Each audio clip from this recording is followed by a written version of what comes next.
Doublelift here. Gonna make a prediction on today's match. As you know, I've been a part of both teams, TSM and TL, and I still have friends on both teams.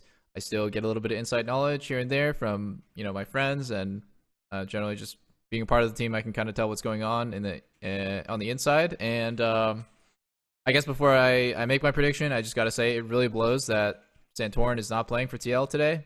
They spent obviously 99% of their time practicing with that roster, and the fact that they can't have it, I was actually going to predict TL to win.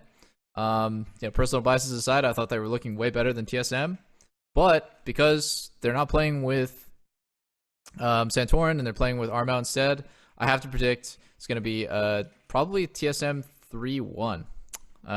It's a really big deal not playing with your main roster, guys, and it hurts everybody on the team. It doesn't just hurt that one position. Everyone's really affected by it, so I think TSM's going to take it today. Welcome back, everyone. We just heard Doublelift predictions here ahead of our game 2 between TSM and Team Liquid. And look, to be fair, 3-1 is still on the table. We'll talk about it over the course of time. But we have a favor to ask of all of you at home. The LCS and the Blood Centers of America have partnered together in the fight against COVID-19. And if you have COVID-19 antibodies, we need your help. Check out the link on your screen for details on how to donate plasma and earn a free KDA Kaisa all-out skin. There's a limited number of skins left, so act soon. And thank you so much to all the fans out there who have donated so far. You are quite literally lifesavers, which puts you above me. Oh, I'm still cracking up about the Doublelift prediction there. And obviously he made that video a little bit earlier, but after game 1, if we're reviewing Armao coming in, there was no way that Armao was the reason for this, even heartbeat of a chance for Team Liquid there, unless he was like activating Jensen like the Winter Soldier. 32, train wreck, Instant to mid. Go into Redacted right now, type of thing. I guess you could say the Baron was stolen away. Yeah. So the things for TSM though, if we're reviewing game number 1, they actually got a Baron steal. And they got a couple of these kind of freebie kills onto Jensen and got 2 inhibitors, and got a lot of this, opening back into the game. And yet still, Team Liquid were able to button up at the Dragon fight, take the Dragon Soul, get the fight done. So TSM still have a lot to change here coming in. They will take blue side. I think that is a really big change for them because Alfari is a big problem no matter what, even if he has to blind pick on top side. And they're going to need this priority pick. One of the things I want them to change is the top lane matchup. I talked with both Revenge and Fudge over the break, and I was like, well, we saw Renekton punish range matchups in the previous week, and they're like, no. Now Renekton is absolutely doomed. You should never do this. I can't believe they picked Renekton when you could just play a tank and just play the matchup normally instead of losing 20 CS and 3 turret plates. This is horrible. I was like, okay, Revenge, point taken. I paraphrased slightly, but the idea is still true. So Renekton, hey, Huni, not allowed to pick it. Interesting. Watch the first pick, Gnar. Yeah, it's interesting because you're banning it away on this blue side here, hoping that they don't ban away Gnar. And it will come down to, do you want to close off the jungle trade here? Because you see Team Liquid strategy here. They take out these premier power clears. Lilia is the one left up that they will prioritize for Armao, and TSM have to choose. Do we want to deny that Gnar from Alfari, give it to Huni, which they so successfully did versus 100 Thieves, without a Jace ban, without an Aurelia ban to protect it? Or do we want to invest in jungle priority? Well, Jace is up. Now, the primary champions that you would pair with Renekton or etc. The Nidalees and the Udyrs are the ones that are more reliable divers, so that gives some coverage to Gnar blind, but you banned the thing you lost the matchup to, and you're giving it them again. So Nocturne comes in on the other side, and TL have themselves some very potent dive. Interesting too, and they don't want to snatch up the Lilia, so they're actually putting this at a higher priority even. And honestly, I love this combination because Nocturne, when you pair it with a Rel, the threat just goes through the roof. Already, you're used to normal Nocturne's freak, ult in the back line. It's a more tanky build now, so you have the Stride Breaker, your dash and slow guarantee you can get your slow tether off into your fear. But if you add on the Rel E, the magnet snap back for the extra stun. It just makes the threat on the back line go through the roof. So I love this combination. It's tremendous amounts of CC. Rel also gives you the front line engage for your team fight. Cool. At the cost, though, they do have to give up that Lilia I was talking about to Spica on their side. So TSM will pair it with the dreamed Lucian plus Lilia, mid jungle, very, very high pace, high pressure combination for these two. Difficult to itemize your defenses against, and looks to pressure the lane in mid lane and invade your enemy Raptors. Lilia can annihilate them, and Lucian can get some early lane pressure into the majority of matchups. So Team Liquid gonna wait a while with this AD carry pick here for Tactical. They keep the Nocturne flex open, I think in sort of raising priority. It's like, okay, mid lane occasionally, jungle sometimes, top lane seems to be the most likely spot for it to be in overall gameplay, but we'll see where it obviously goes at the end. Getting rid of the anti-dive champions like the Xayah, of course, here. Thresh may be taken off the table as well. TSM, magic damage out of Spica, physical damage out of mid and top. If there was a comp for a mage bot, it would be this one, although I don't think Last's going to play one. I say TSM with the Lucian pickup early here. Try and ban out Jensen a little bit more, maybe ban the Syndra as well, following up this Orianna. Again, as we mentioned last time, Xayah is the counter dive AD carry that can stay alive in some of these situations. And if you're facing the Nocturne Rel 1-2 lock-in from TL, you already know they are going heavy dive here. So good bans by them, protecting against the overall strategy here. Gonna make Lost play something a little bit more dangerous. They can flex this Lucian into the bottom lane. You can definitely play it bottom side. It's just gonna be a lot more rare. So they also target ban Sword Art. Okay, we'll see if we're going to wait till the very end to show up if Nocturne's going to be top or jungle. TSM are throwing their bans at mid lane right now. One final ban to come in. What's it going to be? I would guess the Syndra, as that's a highly prized pick here into Lucian because of the stun and burst potential that you have with it. But they leave it open, and they're going to dare Jensen to go for it. All right, well, there's still Aurelia, there's still Jace. There are still a wealth of options for fighter top laners. That said, you're not pairing with a high CC jungler. Nocturne is not the most reliable fear applicator, and so maybe not the play, but Gangplank gonna be the answer anyway. Alfari gonna sit there, lose a couple of barrels to the Gnar, sure, but the Nocturne's going jungle, Gangplank's gonna chill topside, and they've got some split push power now that both of them can join anyone's side lane shenanigans. Alfari's GP has been a marvel in the Spring Split 2021 for the LCS. Definitely a huge threat for him, as well as adding some more zone control to this fight. When you have the Nocturne diving in combination with this Rel and everybody moving forward, it does actually create a pretty easy time for Gangplank to land barrel chains.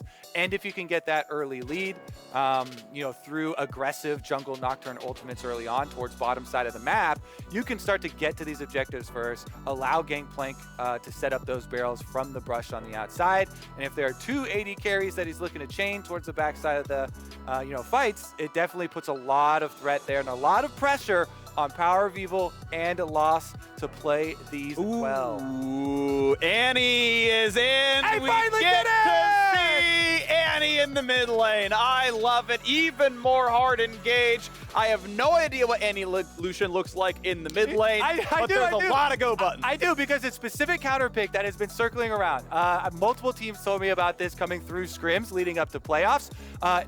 Annie's range, auto attack range, is longer than Lucian's range. And it's significantly longer, almost 100 range longer, so you can get your auto off. And your burst stun combo is so effective versus a Lucian. This has been a counter pick that has been filtered through the scrims since we've been on 11.5 for so long. And all these teams have scrimmed against each other for so long. They will be aware of it, but I'm just so glad this also completes the circle of memeage that Team Liquid started themselves with, tweeting out if they got enough tweets, Jensen would play Annie in the LCS. And he finally delivers. It took him a long time, but in playoffs here, elimination match, they're throwing down the Annie, and it's actually a good pick. It's actually the specific counter to Lucian that they have been playing. I'm so happy. I'm excited. Kobe, today has been a good weekend. I get to cast with you in the same room. We had an LPL absolute banger overnight. We made history in the LEC. We saw Heimerdinger in the LCK finals. And we've got Annie here in the LCS. I am hyped for this game. I want to see if TL can make it 2-0. Yep. All right. So, Annie, remember, the shield actually is so much better now than if you haven't played it since, the champion was released, the early days. You get that speed up. It really allows you to choose more of your moments here. And when you're versus a short-range AD carry like Lucian, you don't get bullied like the other mid laners that are so common, the other control mages. You put so much more emphasis and threat on your jungle ganks as well because Annie can set up at any time. That's what's leading to this cleanse here for PoE. So really enjoying this counter pick. You get that electrocute. You can also, if the Lucian plays it really cautiously and doesn't try and pressure you at all and tries to sit back, then the Annie roams are incredibly potent. You can see Jensen here in trade for Lucian going cleanse to lower the kill pressure of the Annie in lane, and that affected the counter pick. You then get to roam more with the Annie, and you can bring your fire to the bottom lane, get your roams off, and turn those matchups around for you. Teleport allowing you to get back to lane. So, Power of Evil, of course, on the cleanse, knows he is dead to a CC lock. You really can't outplay Flash Tibber's stun. You're just dead from full if it lands, so cleanse to run away. Keep in mind, Jensen is running TP, not Ignite, so slightly lower kill pressure if you can layer those well otherwise, but obviously wants the map mobility. And we'll see how much Armeo can do, of course, on the Nocturne farm. I do believe it should be 625 range for the Annie, and that means it's 125 range more than Lucian, which is a bit rough. Yeah, I'm so glad we finally get to see this counter pick, because the players always are talking to me about, oh yeah, we've got this specific crazy counter pick wind up, and we end up never seeing 80% of them on stage. I know. But the trades go so well for Annie because of the long range. You get your auto attack, and you're right into QW combo for you. Good harassment thus far in lane, by the way, since we're talking about matchups there for Alphari, making good use of his grass procs, charging it up on the minions, getting his Qs off onto Huni, trying to push up the wave. And nice try by Core. Honestly, these two have been so aggressive overall in their lane, but it hasn't meant a lot yet in this series. Fighting for level 2, equal time here for both these players as they both get their Relic Shield pops off, and nothing else happens there. Armeo done with his third camp. Similar here for Spica as they both cross the mid line. And for those that weren't paying attention in the regular season, where this Annie meme originated, Jensen had been spamming in preseason Annie mid in solo queue. And so everybody's going around, what the heck? Why is he spamming Annie mid? And it never got pulled out during the regular season. It never really came to anything until a few weeks ago when people started actually using it into Lucian specifically. And the meme actually started to gain some extra weight here. That's when Team Liquid made the tweet for themselves. You see the harassment still going out, though, as Power of Evil getting some good Qs through the minions there. Another one onto Jensen. Yep. That's the main thing with this match. You have to watch the Qs. That's the one thing that still does have range for Lucian. Very good piercing lights thus far from Power of Evil. Still pushing him in. And of course, with the cleanse, he's still trying to assert his dominance and get that pressure in lane. We'll see if Jensen can make up this ground with the teleport to get right back out. So 20 CS out of what I believe should have been 23 optimally. If my 20, well, whatever, we're not going to do the math here. Regardless, pretty good CS. It's not 23, I think it's 25. Anyway, decent farm right there. Obviously has the CS lead over Huni. He went for a cloth armor start, knew he was going to get Q spammed by Alphari. TP comes in. Yes, Electrocute, in fact, works on Molten Shield's damage back, so gets the Electrocute damage out of Jensen.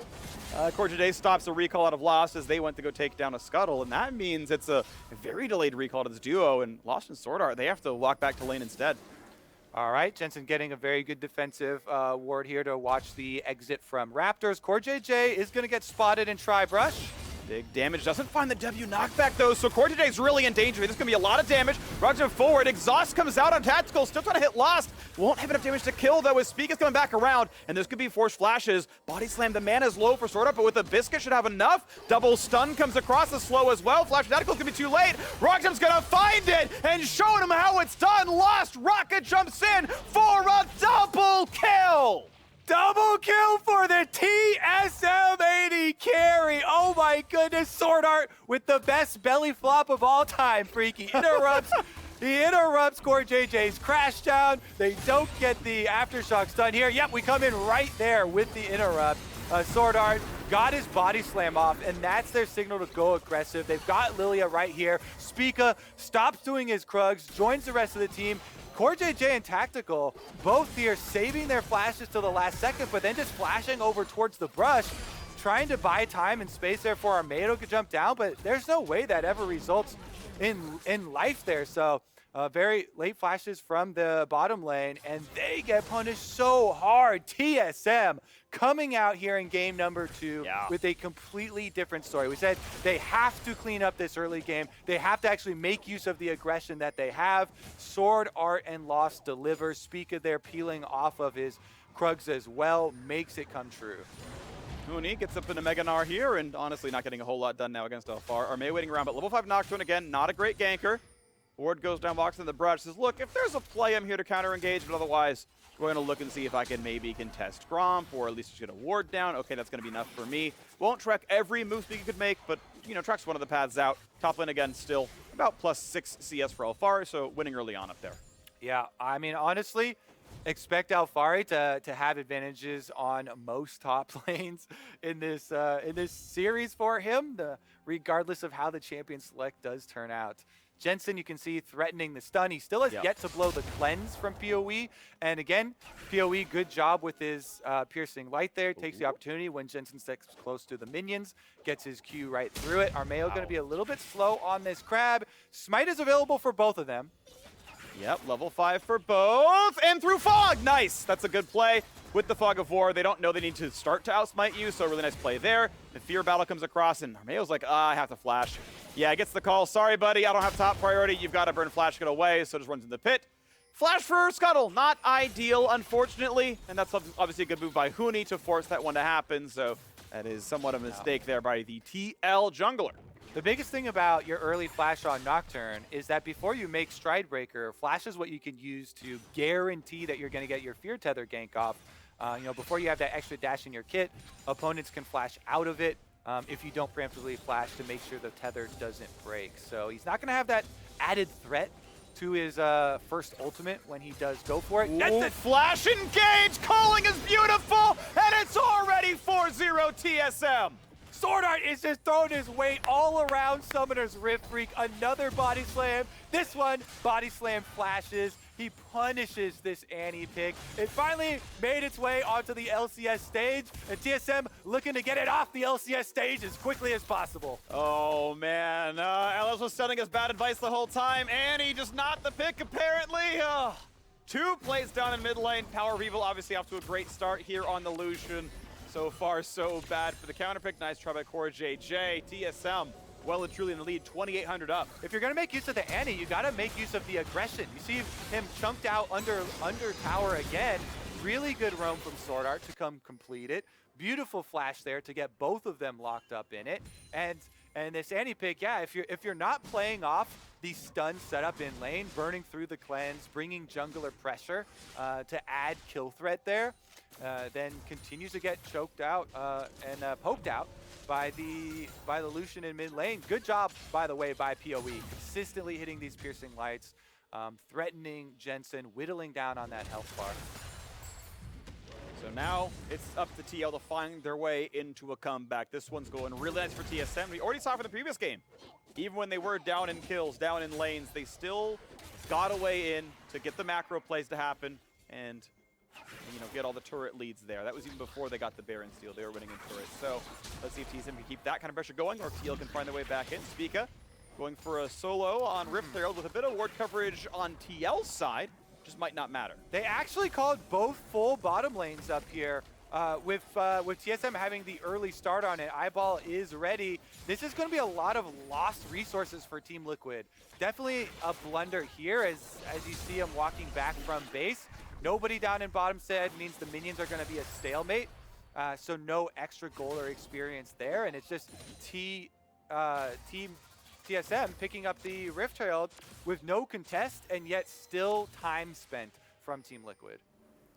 Alrighty. Well, getting their cake, eating it too. TSM feeling very good now as we crest almost 10 minutes into the game. The gold lead 2,500. The Herald ready to jump that by another 1K. Because at this point, they've got enough winning lanes that will actually kill a turret. Mid lane is just dead to Herald and 4 seconds of effort. Like, that's huge. That is a lot of money in the pockets. And that's going to skyrocket Power Revel's gold income. It's likely to go to him, and he can take over side lane. Especially because this Annie will have nowhere safe now to try and huddle and try and regain some of the pressure mid. There's just going to be this giant deficit. Okay, they're looking to right the ship finally, but it's might be too late. The stun is up. There's the charge, and it's just going to be him running away. Armeo tanks the cooling for a couple of shots. It's going to keep Jensen alive just barely, but unwilling to go in for the engage. Had the ulti up. Gangplank cast it.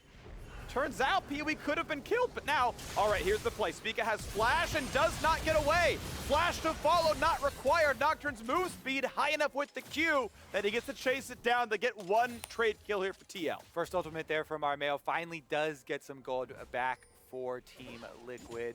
But again, the damage you're talking about being done to the mid turret does open it up for one of those tricky Rift Trailer props. Bottom side too means they left Tristana alone with turret plates up. That's going to be a ton of gold picked up for the Tristana.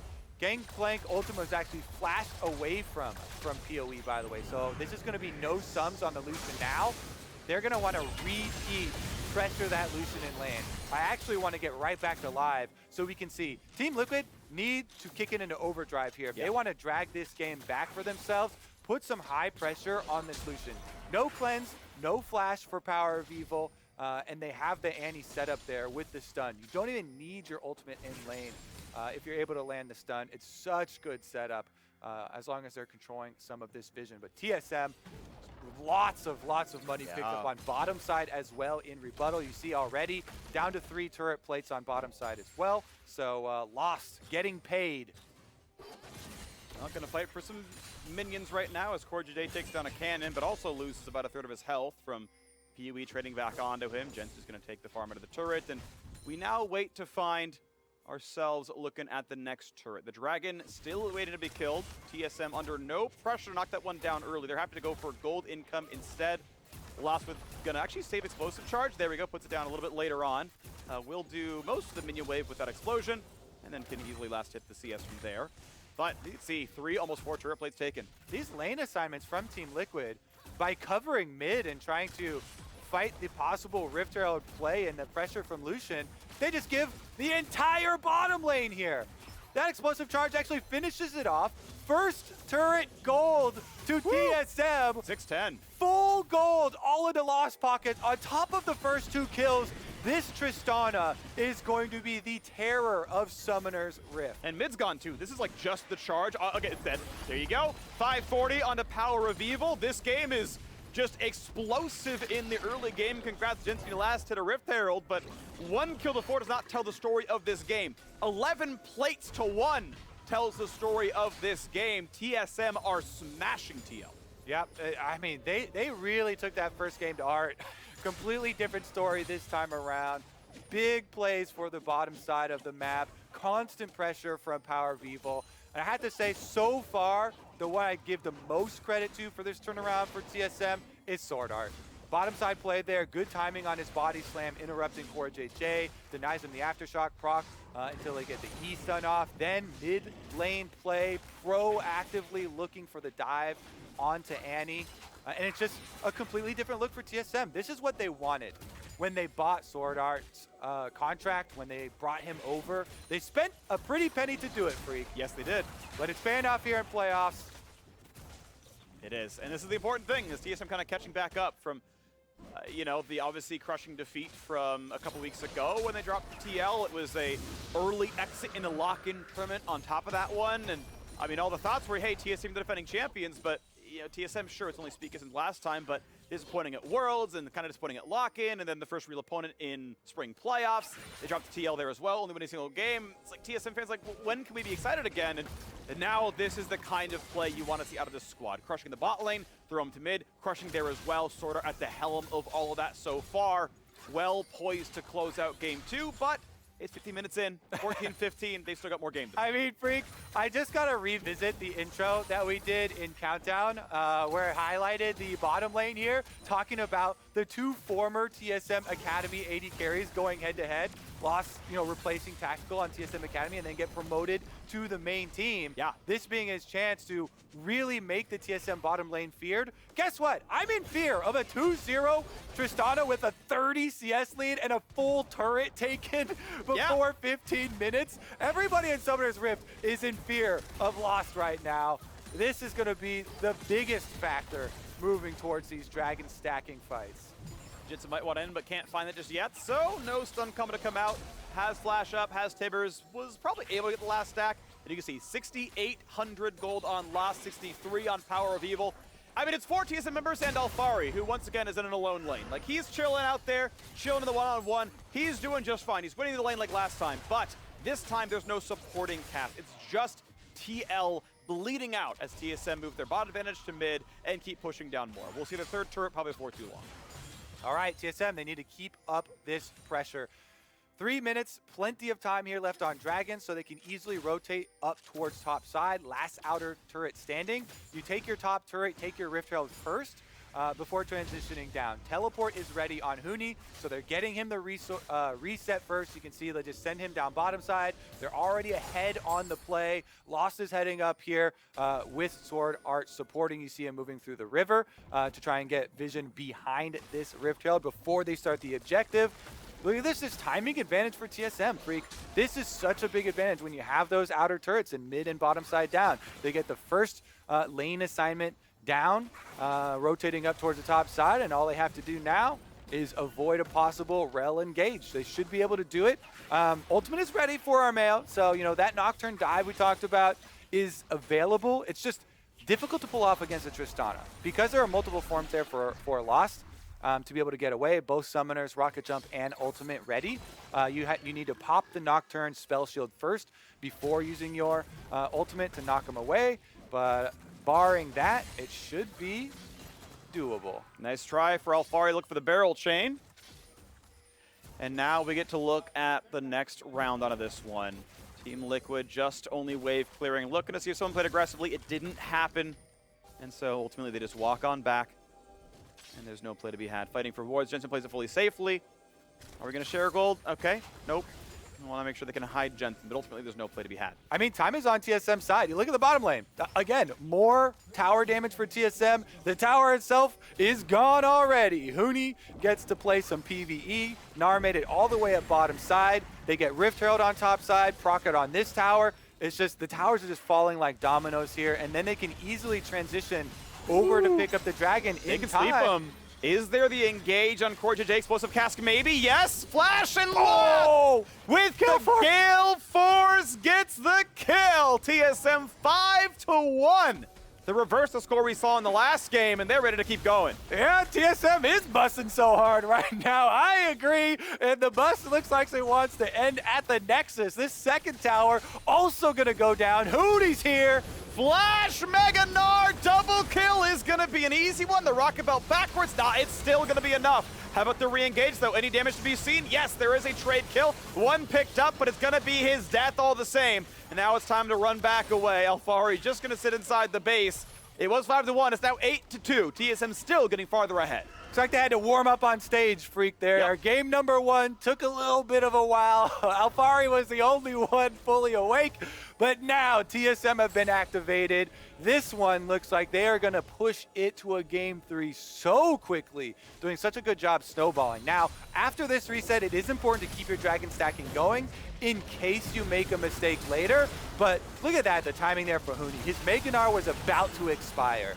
Great stride breaker into range for the ultimate. Yes, Armeo does get the shutdown. Actually, Alfari got the last hit on it. So the money going to the right place there, to the Gangplank, and to the best performing player for Team Liquid. So, you know, Team Liquid, they do get some money onto Alfari, but it should still be TSM dragon stacking here, continuing along these neutral objectives, moving their vision in through the jungle so that they can deny further income from Team Liquid. You see Armeo even chased off the camps.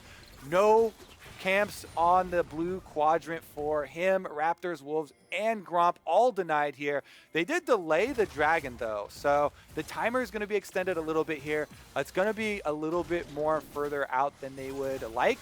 Maybe just looking to you know, use Baron towards the mid game for that ender instead.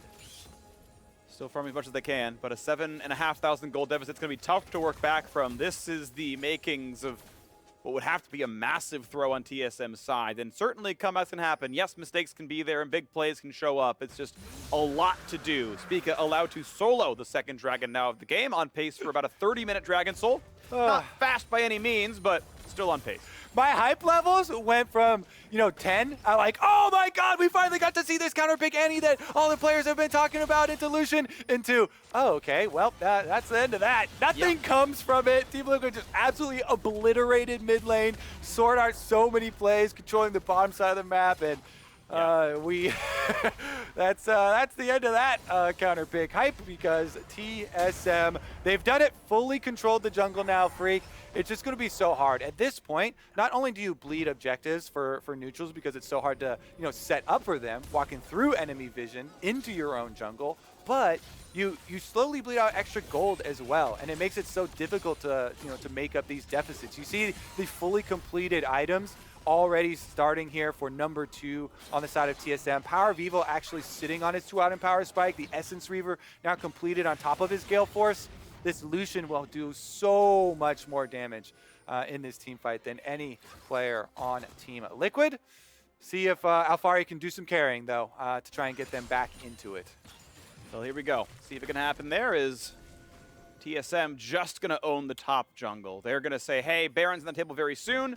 TL going to have to find that miracle engage. Now, there aren't a lot of real tanks in this team. Now, Sword Art, if you can't get Aftershock off, yeah, he's got Locket, but he's not that tanky. He's only armor stacking. There's actually almost no bonus MR in his build. Poor JJ, gonna go for that engage, gonna go for the stun, and the entire team is here. They found the first kill, looking out for the second. Poor JJ gonna get killed off, but it's a 2-for-1 to start. The engage is found. Time for number 3. Lost barely flashed away to safety, but there's the Gragas down. 3 kills answered by 1, and Lost. Armeo could be in range, has to be careful. He'll live. This will not kill him, the explosive charge, but yeah. Spell shields it, no problem. Can they even Baron, Opening. though? It's a 4v2, but Huni can maybe build a Mega Gnar and maybe make it just not possible. And ultimately, yeah, it's just the +2 kills. Yeah, there are shutdowns. Yeah, the goal gets closer, but you got to do that 3 more times to get the game actually close. One step in front of the other, Freak, though. 1 foot in front of the other, one step at a time. And Team Liquid, they've done it.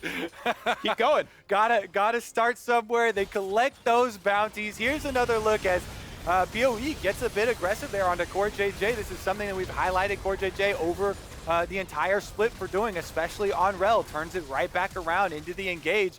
Team Liquid showing that even though they are down, they are not out. You cannot poke around here and get overconfident. Really good punish there by TL to get some gold back for themselves. Team Liquid, though, just need to recalibrate here. 2 minutes left on the next dragon for stacking. They can continue to replenish the wards throughout the jungle to try and look for more coordinated plays. Honestly, though, I thought when they went aggressive like that, it was going to be an early teleport from Huni. If Nocturne ults, then you can't do a late teleport. So if you're going to go aggressive like that, you have to be in communication. And especially with Gnar, who has to charge up a Gnar bar, you have to teleport early. So, people kind of wondering why it looks so disconnected from TSM there. It's because of Armeo. It's because of a Nocturne ultimate. If you're not prepping for it and you're not doing it ahead of time, then, you can't really make a catch-up play within the team fight. They've got vision. The ward was far enough back. It was not disabled by the control ward put in the pit by TSM. They hit the Baron. They know they're seen while doing so. But ultimately, as many members walk away, without Tristana there, it was possible to do it with Lucian, but ultimately not going to happen. And they just walk away and go for minions yet again, keep the farm up, try to poach away jungle camps, put down some more very good wards. You can see that one over the wall right there from Sword Art is pretty good. This control is going to go away. And TL playing with mostly Fog of War yet again. All right, let's see if they can actually prep this one. Bottom side, split pushing again. Huni has his teleport, but again, you have to use it early versus a Nocturne team. Team Liquid have already shown no hesitation once they get a pick. He's currently on a ward right now, so they do have full vision of the possibility of the lying in wait. 40 seconds on the dragon, though, with bottom side pushed up for Huni there. They should be able to get themselves the soul point. TSM, one more dragon to set up here, and they should be able to finish. 28 seconds shouldn't be a problem. Nice blue pickup there for Power of Evil. Huni leashing it up, I think, and yeah, you can see another jungle camp taken away. The blue is gone. The wolves are gone. This is one thing that's very, very good to do as the team in the lead is just keep the pressure up. Make sure your wards are there. You own both the jungles. And hey, it's a couple hundred gold per minute going your way that they can't answer back. You see us perfectly, they see us perfectly. You get extra camps, you're just up in gold, you're up in XP, and you keep playing up. Sure, TSM's jungle is up to be taken. It hasn't been grabbed just yet, but that's okay. The ward coverage is there, and the dragon is available to be taken, to be soloed by Spica. The rest of the team giving the coverage needed to make sure he's not going to be stopped. All right, the countdown continues. Team Liquid just using this time to get their vision around Baron. I like that because there's no way you ever fight this dragon. Instead, trying to get a trade on the other side of the map. You don't want to inefficiently allocate your resources, staring down something you're not going to go for. Nobody wasted over by the bottom side of the map. They push in on top side, get the vision, and they don't quite get the tower without fully committing to it.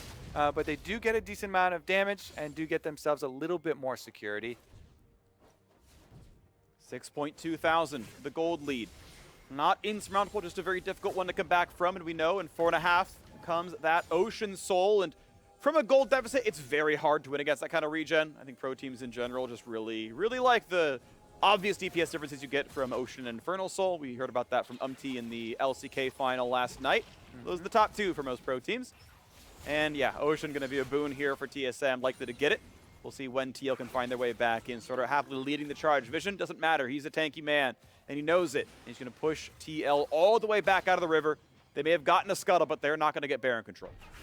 Alfari has gotten to level 16 now on the Gangplank as well, and finished Collector right now. He went for the Quick Blades into Collector build for the crit, as well as some extra punch with the lethality here. So you have to respect those barrel chains. Again, Team Liquid already showed, if you poke around, you get aggressive there, you have to be very, very ready for the counter punch. Instant Nocturne ultimate, Gangplank ultimate come down. These globals for TL can punish TSM if they start to get lazy.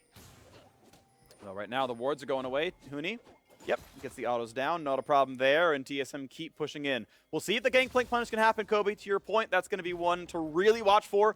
A big barrel chain can end this game, but oh my gosh, the 80 carries. I mean, lost on 3 full items, and Tactical has a last whisper, but it's enough to completely, instantly shut down Tristana, and the next one's going to be free as well. The sleep's not going to do much of anything. TL find the quick 2-0 with no jungler. Baron is theirs. They're making a rush towards mid, though. Team Liquid, they look like they were going to try and push down the inhibitor turret. Now they want to fight 3v5. Team Liquid with no ultimates. 0 ultimates on their side, but Baron's dropping fast. Huni does not have Mega Gnar. Smite is going to be up in about 2 seconds. They got to wait. They got to lower the damage up until Smite comes back up, and it's going to be claimed now. The re-engage happens. 5v3. Huni hits Mega, hits 3. Is it even going to be enough, though? It's already 2 kills, and it's going to be the delayed A's. Power Evil running away. The barrels may not land. He will not find that kill, but no, the flash forward, not going to be enough. Jumps away as Power of Evil. Tactical. You can look for this one. You can see, yeah, PoE's like, I'm running away from this.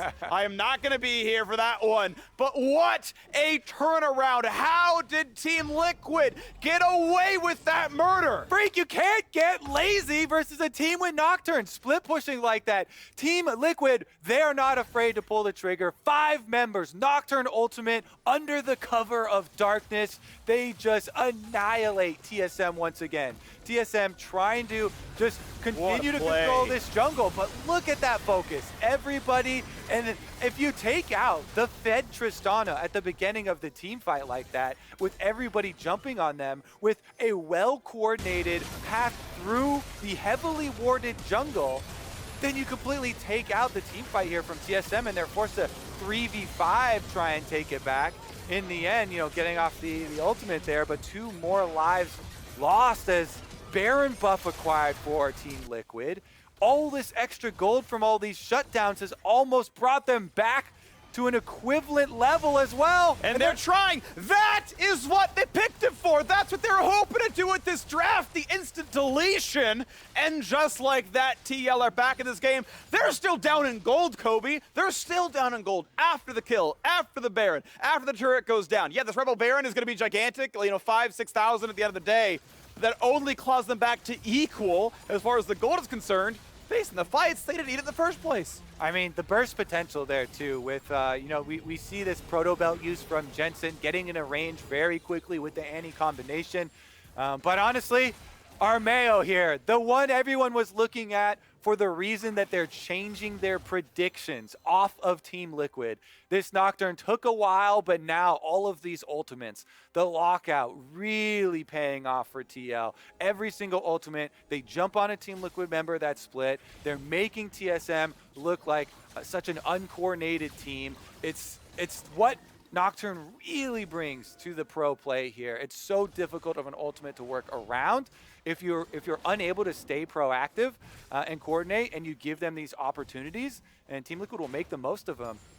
So Jensen's stun is charged. The ultis are up basically across the board, but a smite fight is important. It's Ocean, Soul, Point, and Alfari is down below 1,000 health. Nocturne ult comes in, big damage on Gragas. They go for the engage, they reach backline, and here comes the team fight. Lost, staying alive, gets the first shutdown, and he's still up. Core JJ easily chased 2 for 0. TSM find the team fight, and the barrel chain doesn't find the kill. Health bar still low. Jensen's got to be careful. Meganar turns back off, and Alfari now unstoppable. They're gonna find Lost as well. In the back line is Huni, and he cannot kill Jensen. Annie is just too good, but a bowling ball finds a second. 12-3 the kill score. 2 for TSM, 2 for TL, and there's only a smite for both these junglers. 1 level lead here for the Nocturne.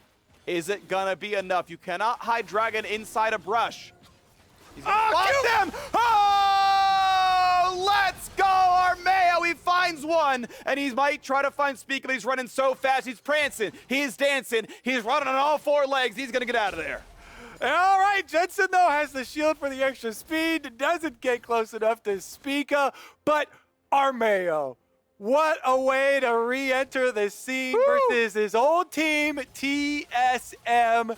He moves up, he gets the smite steal on top of it. What a big one there for them, denying it. Oh, all right, gotta reassess here for TSM, refocus, because this game quickly just running away from them. They had such good control, and yet Team Liquid now fully just running right back over it. They lost all towers leading up to their inhibitor turrets, all of their jungle, all of these neutral objectives up until now. And yet, when the soul matters, Armeo comes up huge, steals it away from them. All of the shutdowns have been cleaned off the side of the TSM scoreboard there, Freak. And it's happened. The comeback is real. Now we're in the late game with an incredibly effective heavy dive composition. Nocturne, Annie, Kaisa, Rel, just dive bombing here into the TSM numbers, with Alfari now peaking at level 18 and adding the Infinity Edge. Things are going to get worse for TSM. And likely the case there. We still have a 4,000 gold lead in AD carry. We still have a 1,000 gold lead in mid. Most of the TL lead is in top lane. Clearly Alfari is making it work, and clearly they are out fighting. And with this comp too, when you're facing 2 AD carries as a heavy dive comp, that's what you love. People just blow up on the screen left and right. So with TSM, you see this mountain here showing how they were not able to use the early game leads. Look at it peaking at 7,970 gold. But TL, they've taken the sage advice. They made a molehill out of a mountain. And now the attempt, not bad from PoE. Half HP on Alfari, half HP onto Armeo means a bit of time alone with the turret, but with a soul cast minion, it's not going to be enough. Down goes the wave, no push allowed. All right, Baron is up. Ping's already spammed out. 5 seconds away from the spawn. Armeo walking out of base level 15 on the Nocturne. Looking for that extra little level here, but not going to give him any time. TSM starting it up. They are a bit desperate. Can he get inside the bit? All they need is some vision. Okay, they pop it. Hard engage. Record today finds 3 timbers over the top. The backline engage is not yet a kill, but they find 1. They find 2. And TL are just wiping the floor with TSM. Sword Art's on the run. Sword Art is done. And Huni is the only one left alone to watch as his teammates have died. Armeo stops the recall. And TL, they don't want the Baron. It's punished them before. They want the base. They want to close out game 2. Yep, Armeo going to go toe-to-toe with his old teammate Huni here. Can he get the spear? He's in range! And he's gonna do a whole bunch of damage. It might not be enough. Mega, Who cares? He's stopping recalls. Stopping recalls is all that matters because the team is in the base. This is the best death I've ever seen from Hale. The best lost 1v1 because the Nexus turrets have fallen. And from an impossible position, Team Liquid pull the comeback and take game 2 over TSM. Almost an 8,000 gold lead for TSM with the double AD carry composition. They let up on the pressure, and these openings that Team Liquid just jump on. Nocturne ultimate, 5 people. You know your only chance at that point is to heavily outnumber, jump on them, surprise attack. So what do? Over and over again. TSM on the top side of the map, give them the opening for the first one with PoE going aggressive on Lucian. Punished by TL there, but they don't stop. As soon as you give them an inch, Freak, Team Liquid ran away with it. They completed the comeback. You talked about this is only a drop in the bucket. It's only one step on the comeback. Yeah. They went all the way through the entire checklist there, complete with stealing away the Dragon Soul point. I know. And Kobe, this game, there's obviously a chance it's a 3-0 for TL at the end of the day. They clearly won the first 2, but I really believe the reverse sweep is still a possibility. I mean, a lot of game 1 was TSM favored. From the Baron steal, they did so much work to get back in the game and almost take it home. Look at chat. Yeah. What's going on here, guys? And in game 2, I mean, they were crushing. They were the better bottom lane. Even Core JJ knew it was the better bottom lane. You saw his Twitter. That was a nice one a couple days back. But so much went well. If you can combine those elements, TSM just have one defiant victory, right? They can combine those moments in game 3 and just close the game out. They can combine the moments in game 4 and just close the game out. The tools to win are clearly there. They are clearly not absurdly outclassed. Just, they can't quite win the game. Well, they're going to have to because guess what? It is now match point. It is series point for Team Liquid. 2-0 lead. Such a big advantage for them. They have so much time to work with, and it really does feel like the rest of the team have got their bearings. Game number 1, our biggest worries were the mistakes that we saw from Jensen, some of the macro calls as well, that Baron actually flipping the Baron, even seeing Spico walking over with Hecarim, knowing that he has an unstoppable ultimate and he can get into the pit. You know, there were some openings there, and it seemed like Alfari was the only one that was really, you know, ready to go from second number 1. But Team Liquid, they cleaned it up here, and the entire team looks like they want to end it out. Well, TL do have some cleaning up needed, though. We saw the bottom lane was rough, and if you saw the video in the post game, Core JJ's like, the game's over, and he's like, okay, tactical, I'm gonna sit here with for you 45 seconds, let me explain to you how all the ways you screwed up in this game, because it felt like he was like, tactical, fix this, tactical, fix that, tactical, fix this other thing. That's what I saw out of that post game. So we'll see if that gets cleaned up, if there's any level of tilt from how that laning phase went. Obviously, yes, well done TL for the 2-0 start. They will continue to lead the pack. They are 2-0 in the score, and we're stepping away, but when in return, this day from Analyst Desk will be breaking down that game. Catch you there.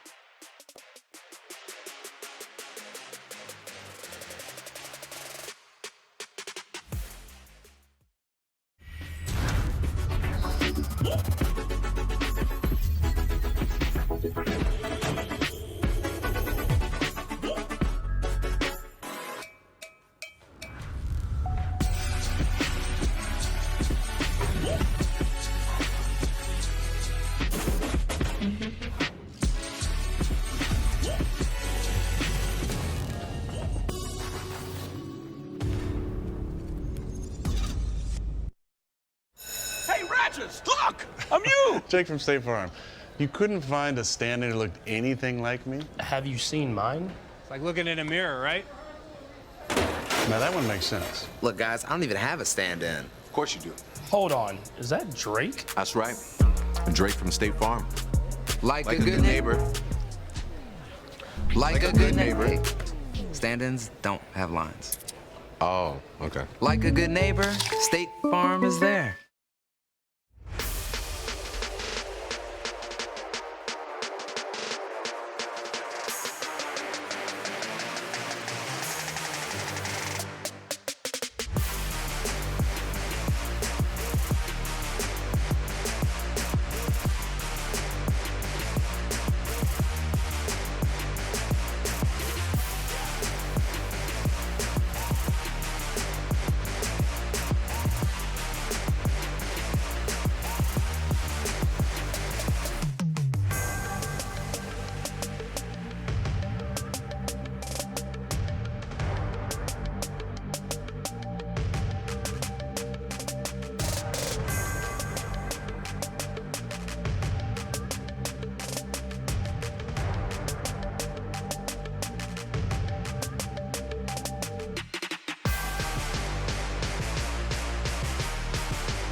Welcome back to the Mid-Season Showdown delivered by Grubhub here at the beautiful Greek Theater in the heart of Los Angeles. We had, of course, the amazing LCS wrapped Hondas helping us arrive in style earlier today. But Primal, is there anything more stylish than that long-awaited anti-pick from Jensen? It was promised, and it was delivered upon. I got something more stylish for you, which is coming back from an 8K gold deficit. But first, let's talk about this draft. I love this draft from TL because you could see the strength of it even from behind. When you're drafting 280 carries into a Nocturne with Fear and Stridebreaker who's going to jump into your backline, and when you have a Rel who's going to be jumping in, dropping a ton of CC for Kaisa to follow up, and then you also have Annie dropping Tibbers in the middle of the fight, it becomes incredibly hard to play. And I really like that they started off the draft by saying, hey, we're actually going to pick Nocturne here. Yes. He's a flex. So if we end up not liking the situation top, we can just play him in jungle, and it's actually a pretty straightforward champ to play once you're past the laning phase. And this is what we were talking about like before coming into today. It was the Nocturne Rel combination that TSM used like earlier on in the playoffs, and now Team Liquid has adopted it, added a few, Hey, tools. copy the homework, Yeah. change a few things. Yeah. That way teacher doesn't, Exactly. Yeah. And it looks like they got a better mark out of it because they added more diving tools with the mechanism. Beautiful. You'll love to see it. Yeah. Well, okay, we're talking, though, a lot about all the good that came of this That's true. composition, That's but true. Primal, you did hit a very important note off the top, that the fact they had to fight back from an 8K deficit, and this is where I turn to you, High, because it all started here in the bot lane, a really early double kill picked up by TSM. Right, this was a very well-played fight by Core JJ and Lost. They took this 2v2 knowing that their jungler is right behind them, so it's not actually a 2v2, it's a 3 vs 2. This gives them a massive lead in the early game. To get so much gold off of this, they allow Swordart to start roaming, and that's what he's known for. He pretty much ditches bottom later here, he goes ganks mid, he does whatever he wants. He's Gragas, this is his home turf. He's running around the map, getting so much gold for his team, and just basically asserting his dominance, being like, hey, you are an Ardent Sensor player, I am a Gragas. Well, obviously he's not playing Ardent Sensor, but you know. But this was just, as you already mentioned, this was just a beautiful dive, and it goes, I don't give a damn what you pick. Like, if you get a double kill bot lane, your jungler just instantly clues in, straight bot lane. I'm just going to hover you guys, we'll just play through bot lane. Suddenly the support is freed up to do whatever the hell he wants. So that dive that was set up mid was one aspect of it, and then it just continues on. Because for me, I'm looking at, once you get the bottom lane started, you go top lane, got the top lane turret that they were hovering for and playing for into a dive there. It's just something that is so formulaic once you have a bot lane advantage, and a Lucian that has the prior through mid because of the help that he was able to get, and of course that happened. And then it's really Team Liquid that stays far too long. The tower is going to go down. Huni is at the very end of his Mega Narbar, gets it right at the tail end of it. Beautiful from TSM. And the thing is, as straightforward as this game is for TSM, you have to be disciplined with this comp because you know what you're going into. It's so straightforward what Nocturne, Rel, Kaisa can do. They can instantly be there at once. So it's really just going to be Team Liquid that's looking for one opportunity to go in. Right, well, one kill traded back at the end there, but again, pedal to the metal for the side of TSM. All of that happening before 20 minutes. Yeah. So then the question becomes, well, where's the answer for Team Liquid? And I'll tell you where it is. When it all looked like it was lost for the team and that they were down and out, it was Core JJ who came up with multiple big engages to bring his team back into the game and deliver them the win and the Grubhub tub time and time again. Right, and Core JJ, I really gotta give props to this man. He stands in awesome positions that you don't expect him to be. And he's like, hey guys, I'm in a good spot. You guys have semi-half global ultis. Follow up my engage right here. It gives them beautiful plays like this. Absolutely. I really love this setup in particular. You can see that Core JJ, he understands where the vision is, and he realizes, hey, look, the only thing I need to do in this fight is get the Tristana, right? Get this onto this Tristana, then Nocturne can dive in. She has to have minimum blow summoners, but that's most of the DPS on the team available. So here we see Core JJ understanding the strength of the comp and looking for opportunities to exploit vision. With the zone control of the GP ultimate on top of them as well, this was what the composition was set out to achieve, and it was on TSM that need to know how to play around it. This, I was concerned about, because TSM knows, they should know, this Baron is gone. They have numbers advantage, they can take you in a team fight. You can't go for a smite steal, your jungler is down, but they have the minion wave in mid lane. They can trade inhibitor for this wave. They have an AD carry in the Lucian. The fact that they challenge for it is just such higher risk, low reward for me. I didn't like it.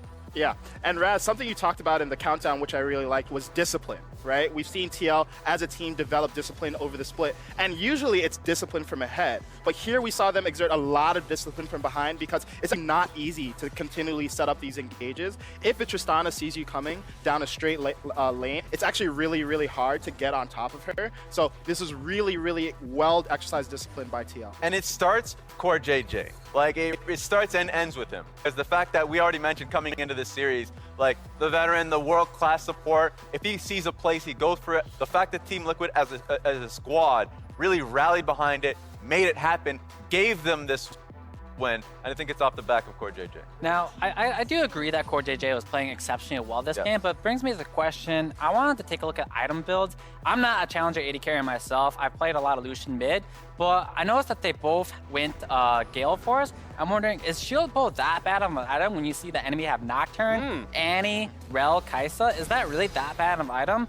You don't do any damage if you're dead, unfortunately. You do 0 DPS. Shield Bow might be able to save them here. I don't know. People that are watching out there, Doublelift, Sneaky, if you guys know what's up. Am I an idiot for thinking these guys should build Shield Bow when they're into a quadra diving team comp? I don't know. I personally like Shield Bow. You tell me. I don't know. It's a good question to be asking, and I also don't have the answer for you, Hi. So we'll wait on bated breath for the answer to that one. But in the meantime, Grubhub is not only delivering the midseason showdown and the dub, they are also offering our friends free delivery on any order of $12 or more. Plus, they are teaming up with Buffalo Wild Wings to give you an extra $3 off perk with orders of $20 or more. So if you want to get something sweet, like you saw from our boy Pastry earlier in his Taste of Home, you can. Or you can ride the wing train all the way to the station, because the first 10,000 people to order Buffalo Wild Wings in the Grubhub app using the code BWWHEX have a chance to win a free Hex Tech chest and key.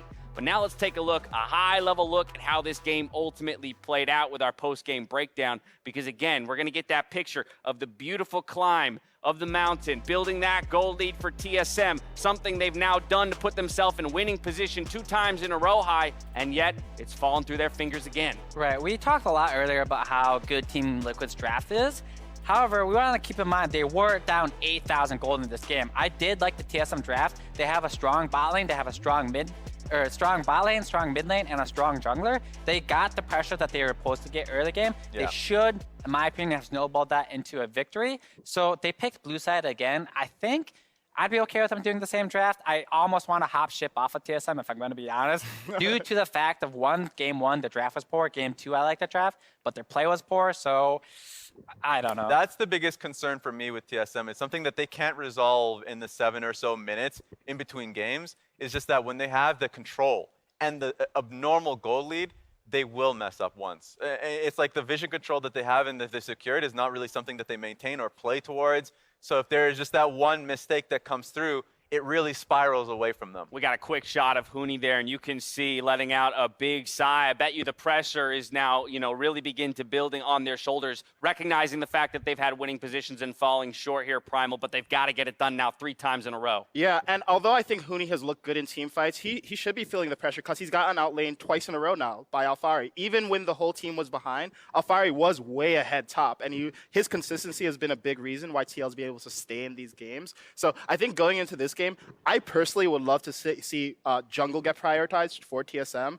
Get him on a pick like Udyr. We saw him last year versus 100 Thieves be extremely effective at not only getting advantage, be able to snowball advantages past that point. Here we saw TL through a triple ban, right, at jungle, and they forced him into a situation where it's either Lilia or it's Olaf. Yeah, well, a 2-0 may look dire for the side of TSM. It is important to note the fact that they have established leads in both games, so if they can make those minor changes to actually pull it through, we might very well see a reverse comeback ready to be built up. But after months of hard work for these teams, we have finally reached match point. It's do or die now for TSM. We'll see if they can find their first win and stay alive in Game 3 right after this.